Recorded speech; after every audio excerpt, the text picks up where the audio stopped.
বিসমিল্লাহির রহমানির রহিম।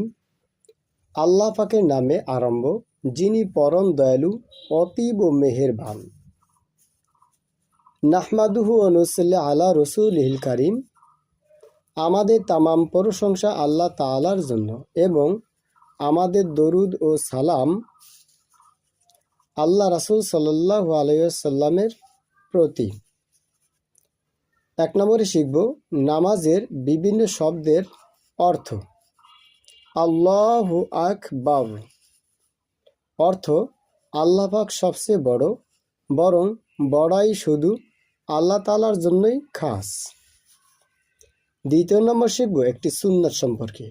নামাজে দাঁড়ানো সুন্নাত সমূহের মধ্যে একটি সুন্নাত হইল কেবলামুখী হইয়া সোজাভাবে দাঁড়ানো এবং মাথা না ঝোঁকানো। 3 নম্বরে শিখব একটি কবিরা গুনাহ সম্পর্কে।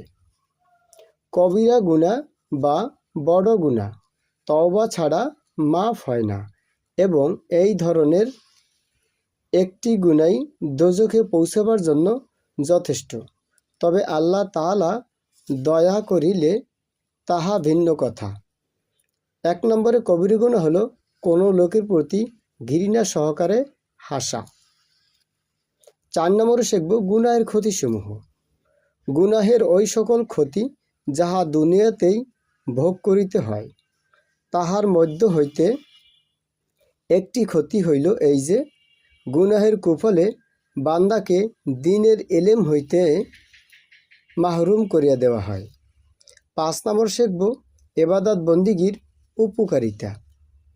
নেক আমল ও নেক কাজের ওই সকল উপকারিতা যাহা দুনিয়াতেই পাওয়া যায়, তাহার মধ্য হইতে একটি উপকারিতা এই যে রিজিকের মধ্যে বরকত নসিব হয়।